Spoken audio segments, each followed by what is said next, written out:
Hello everyone, कैसे हैं आप सभी लोग। मेरा नाम है नेहा दीक्षित। आई होप सब बढ़िया होंगे।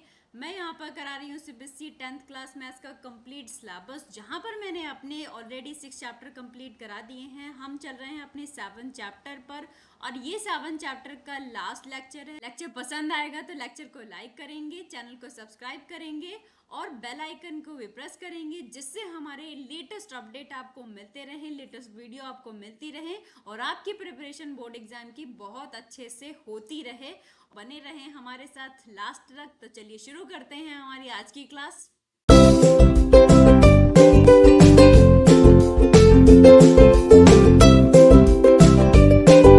आपके लिए बहुत इम्पॉर्टेंट चीज़ है जो आपको बहुत अच्छे से समझनी होगी और ये आपको बहुत सारे क्वेश्चन में हेल्पफुल रहेगा, क्योंकि मैं आपको बताया है कि जब हमारे पास एग्जाम हम कर रहे होते हैं, एग्जाम में हमारे पास लिमिटेड टाइम होता है और हमें क्वेश्चन को अच्छे से अंडरस्टैंड करके करेक्ट सोल्यूशन देना होता है।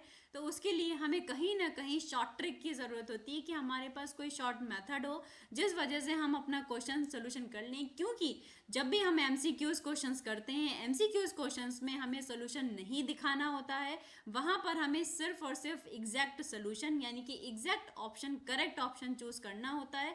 उसके लिए अगर हमें कोई शॉर्ट ट्रिक मिल जाएगी तो बहुत अच्छा रहेगा। शॉर्ट ट्रिक से क्या होता है, हमारा क्वेश्चन जल्दी हो जाता है और क्वेश्चन करेक्ट होने के चांसेस भी ज़्यादा रहते हैं, क्योंकि प्रोसेस में जो हमारा गलती होने के चांसेस हैं वो बढ़ जाते हैं। जितना लंबा हमारा प्रोसेस होगा क्वेश्चन को सोल्यूशन करने का, उतना ही गलती होने के चांसेस बढ़ जाएंगे। प्रोसेस जितना छोटा होगा उतना ही गलती होने के चांसेस कम हो जाएंगे। तो इसीलिए मैं आपको बताऊंगी आज बहुत इंपॉर्टेंट शॉर्ट ट्रिक जो आपके एग्जाम में बहुत काम आने वाली है।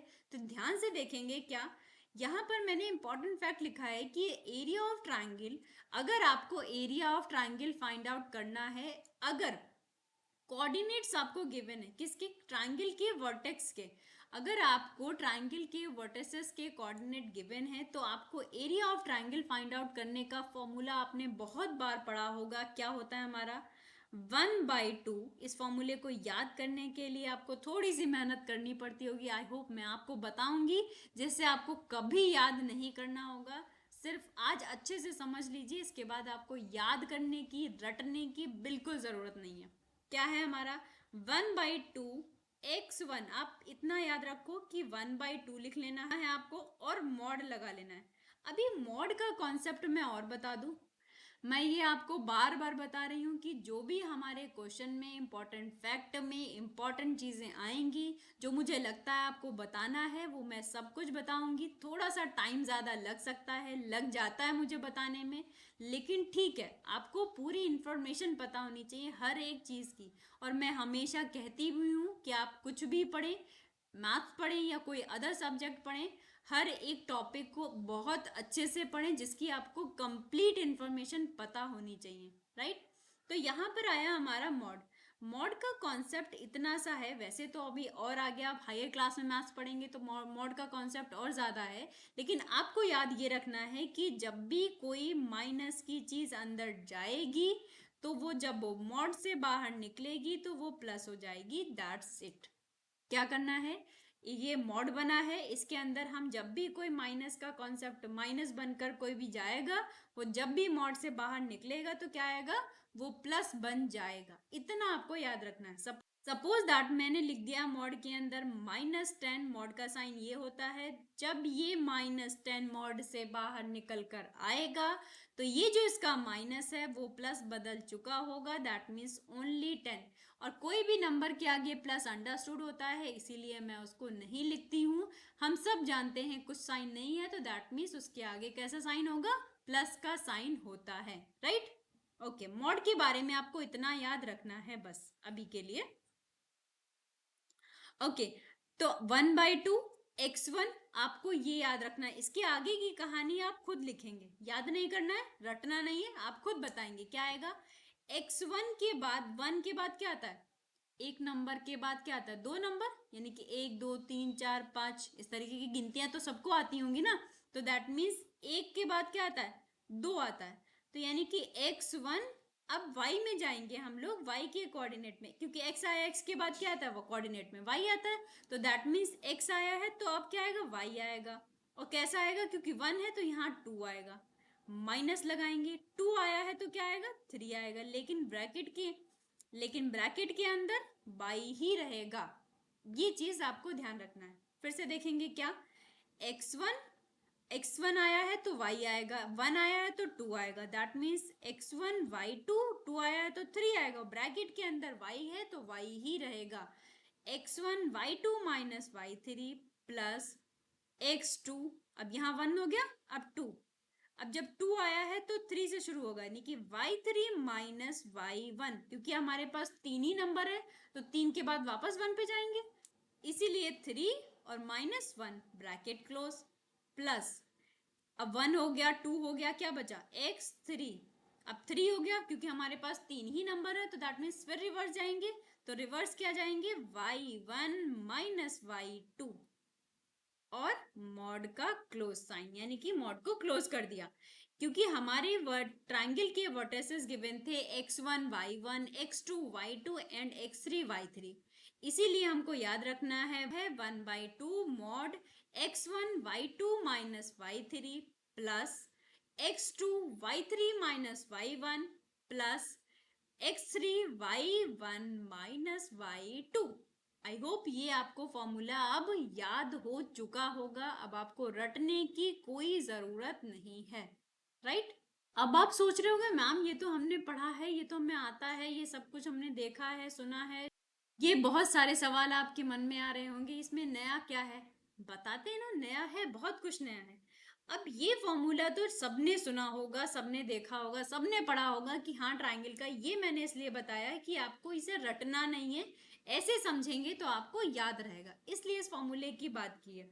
इस फॉर्मूले से भी ज्यादा सरप्राइज हमारे पास और कुछ है, और कुछ क्या है, वो है हमारे इस फॉर्मूले को फाइंड आउट, इस फॉर्मूले के थ्रू जो हम एरिया फाइंड करते हैं ट्राइंगल का, वो ट्राइंगल का एरिया फाइंड करने के लिए हमारे पास और इम्पॉर्टेंट फैक्ट है, हमारे पास और इम्पॉर्टेंट फॉर्मूला क्या है, एक शॉर्ट ट्रिक है, वो याद रखेंगे उसको कैसे। ये जो हमारे पास 3 वर्टेक्सेस हैं हमारे ट्राइंगल के, आपको उनको इस सीक्वेंस में लिख लेना है, x1 y1, x2 y2, ध्यान से देखेंगे, x3 y3, x1, क्या करना है, ये 3 जो वर्टेक्स हैं हमारे ट्राइंगल के, उनको ऐसे लिख लेना है, जो ट्राइंगल के 3 वर्टेक्सेस हैं उनको हमें लिख लेना है x1 y1, x2 y2, x3 y3, x1 y1, right. अब यहाँ पर एक एरो लगाएंगे इस तरीके से, एक एरो लगाएंगे इस तरीके से, एक एरो लगाएंगे इस तरीके से। अब ये एरो क्या करेगा, ये एरो का मतलब ये है, मैं कह रही हूं क्या करना है, ये जो एरो लगाया है आपने वो इस ब्रैकेट के अंदर लिख लीजिए, क्या किया है आपने, x1 का y2 के साथ एरो लगाया है, दैट मीन्स x1 का y2 के साथ मल्टीप्लाई कर लीजिए, और क्या करना है, फिर लगा लीजिए प्लस। अब क्या करना है, x2 का आपने y3 के साथ मल्टीप्लाई किया, दैट मीन्स x2 y3, फिर क्या लगाना है, प्लस। फिर आपने क्या किया, फिर आपने एरो का मल्टीप्लाई के थ्रू x3 और y1 का मल्टीप्लाई किया, x3 और y1 का मल्टीप्लाई किया है, ब्रैकेट क्लोज, और लगाएंगे माइनस का साइन। अब क्या करेंगे मैम, अब करेंगे एरो का साइन, ये 3 एरो हम अपोजिट डायरेक्शन में लगाएंगे, x2 का मल्टीप्लाई y1 के साथ किया है, दैट मीन्स x2 का मल्टीप्लाई y1 के साथ किया है, प्लस लगाएंगे, सेम एज पैटर्न को फॉलो करेंगे, x3 का मल्टीप्लाई y3 के साथ किया, x3 का मल्टीप्लाई y2 के साथ किया है, प्लस लगाएंगे, x1 का मल्टीप्लाई y3 के साथ किया है, दैट मीन्स x1 y3, और ब्रैकेट हमारा क्लोज। ओके, ये हमारा सबसे इंपॉर्टेंट फॉर्मूला है, आपको कुछ नहीं करना है, क्या करना है फिर से एक बार देख लीजिए, आप इससे डायरेक्ट निकाल सकते हैं, ये बहुत इजी पड़ता है, अगर आप इससे कैलकुलेशन करेंगे तो गलती होने के चांसेस बिल्कुल कम हो जाएंगे और आपका क्वेश्चन बहुत जल्दी हो जाएगा। ये हमारा ट्राइंगल का एरिया फाइंड करने का सबसे इजी मेथड है, आपको याद रखना है, और यही आपके लिए सरप्राइज है कि आप वो फॉर्मूला यूज ना करके इस फॉर्मूले को यूज कर सकते हैं, ये ट्रिक है, आपको याद नहीं करना है, ये ना रटना है, क्या करना है आपको ऐसे समझना है, क्या करना है, ये 3 वर्टेक्स, ये आपको 3 वर्टेसेस दिए हैं ट्राइंगल के, उनको ऐसे लिखना है x1 y1, फिर से देखेंगे, फिर से मैं बता दी हूँ एक बार वंस अगेन। क्या? x1 y1, x2 y2, x3 y3, x1 x1 y1।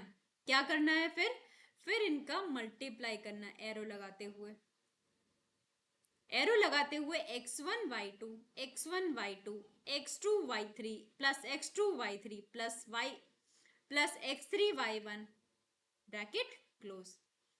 Arrow लगाएंगे इस साइड में, अब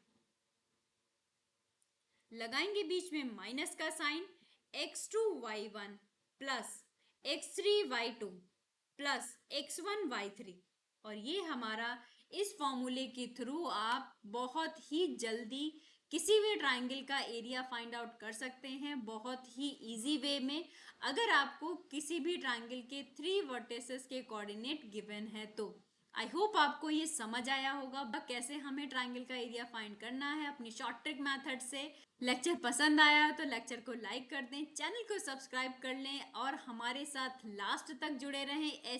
ऐसे ही बहुत सारे छोटे छोटे ट्रिक मैं आपको बताने वाली हूँ जो आपकी एग्जाम पॉइंट ऑफ व्यू से बहुत इंपॉर्टेंट है और आपको कहीं ना कहीं बहुत ज़्यादा हेल्प करने वाले हैं।